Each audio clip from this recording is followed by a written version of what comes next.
All right, day 487 of going live. Today, we are going to go through a subject to deal.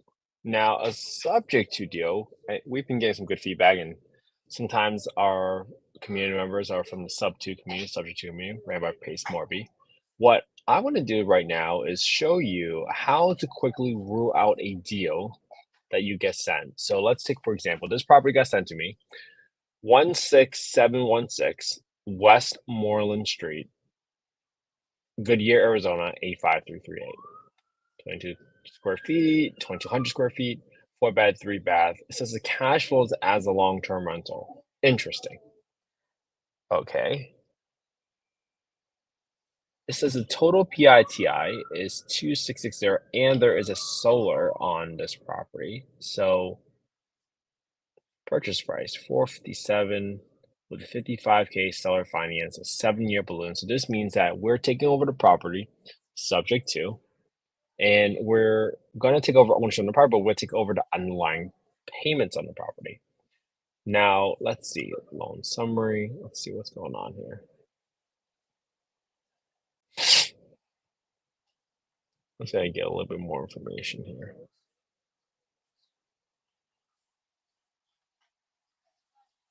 Okay, loan summary. This is the principal balance, 367,500. So let me write down these details right here for you. 367,500. 30-year amortization. There's 27 years, 9 months left. So 27 years, 9 months left.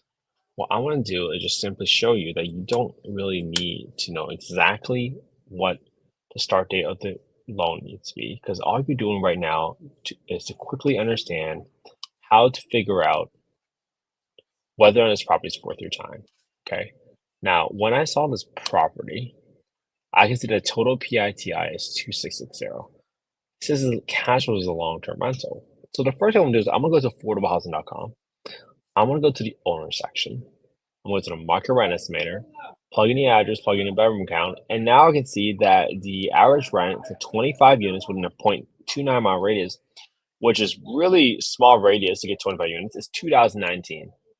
If the long-term rental is 2019, I already know I'm going to be losing at least on the PITI $660 before any expenses are even incurred. That tells me right away that this is probably not a deal for me personally, and I don't see how they cash flow as a long-term rental. Now, if I were to look up what the rent ceiling looks like for a HUD FMR, maybe sometimes people get confused, right? So let's see what's going on. And if you go to Google HUD FMR and you scroll down here and you go to access to small area FMRs, look up FY 2025 small area FMRs. Let's go to Arizona and let's see what county this property is in. Do a control find right here after I found it on Redfin. Maricopa County, 85338. Maricopa County, 85338. You can see that the rent ceiling for a 4 bed is 3460, 85338, right? 85338.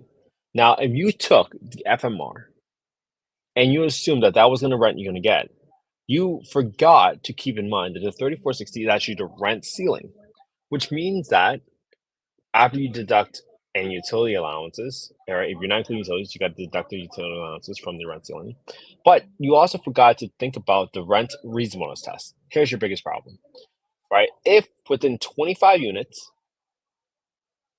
within a 0.29 hours, the average rent is $2,000, why on earth would they let you rent out for 3,400?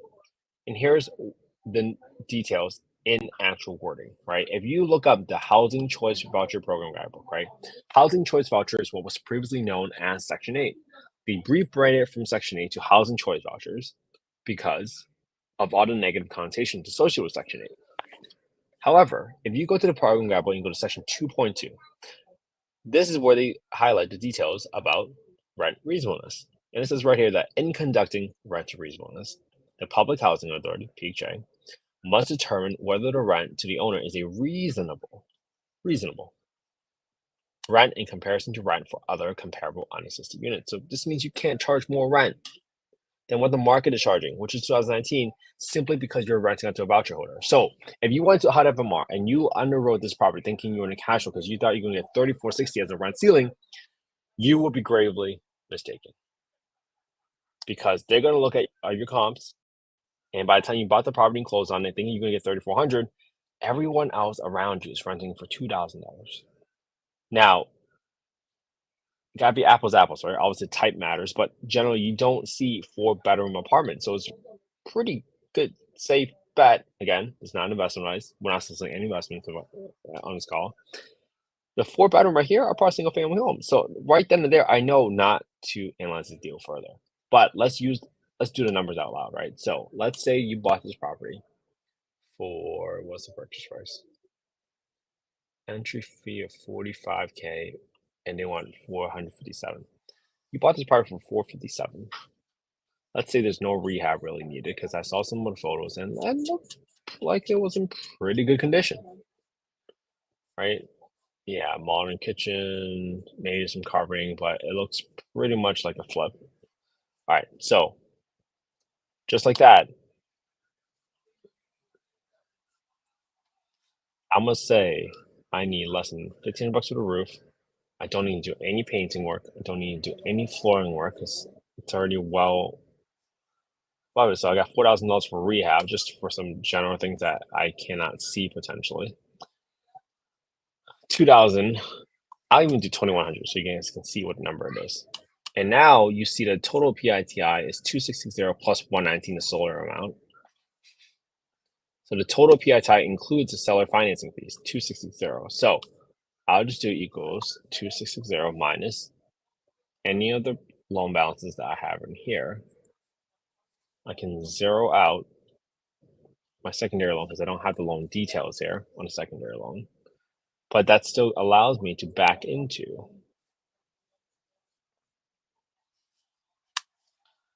my taxes and my insurance plus HOA, right? Whatever it is.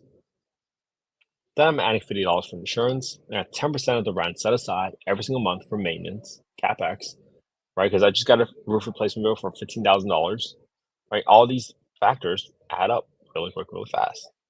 Then I got 8% for property management. I probably bumped this up to 10% at this point.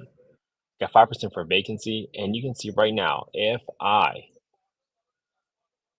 put in a $45,000 entry fee, right? That probably includes my assignment fee at 2% for closing costs, 4% for renovations. I would be negative cash flow on this property. If you rent it out as a $2,100 for rent, you will be losing $1,135 a month. So don't listen to how they market it, right? They market it as it's going to cash flow long-term rental. I don't see it off the top of my head. And frankly, to be honest with you, I'm looking to avoid burnout. I don't want to do a ton of work for no results. So I'm not going to investigate this property any further. You can see how you can quickly rule out this deal based on your own criteria to determine whether or not it's worth your time to send someone out there to give you a bid, to walk the property, to take photos for you, right? Because if you thought this property was going to make 3460, right? Yeah, I'm not even deducting any utilities here. You would still be losing 115 bucks, but that's the difference between losing $1,100 versus $100. So someone, if they had, let's say, lowered their expenses, right? Let's say they want to say, oh, I'm going to have 5% more maintenance and I'm going to self-manage the property. So I'm only going to charge 5% property management. Now, all of a sudden, you might think you're making money on this deal, but that's usually not the case. And hopefully this will help everybody. My goal is for you to copy my homework, right? Analyze the same deal, analyze today, right? I just got emailed the spreadsheet. I the property details were right here. I didn't make this up. Then my hope is that you use the same spreadsheet I use. Just go to affordablehousing.io, go to the get deal analysis tool, plug in your name, your email, your phone number. That's the fastest way to get a copy of the spreadsheet. And I hope you start your own YouTube channel. Put it on your own YouTube channel. Because at some point, someone's going to ask you, hey, why do you think this is a deal? And you can go back and show them, hey, I know that this is a deal because I've been looking at the properties for the past 487 days in a row. Might that give you some confidence that you know what you're doing? I certainly hope so. All right, so hope you all have an amazing Tuesday.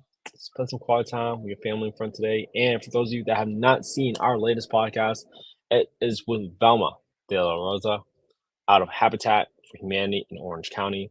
She's the VP of Development, and she came on a show, broke down exactly how Habitat for Humanity really works. And this is what makes this conversation so great, so reinvigorating because I got to hear the stories and the people that they've been helped through homeownership, truly changing the lives of the people that they put into these homes.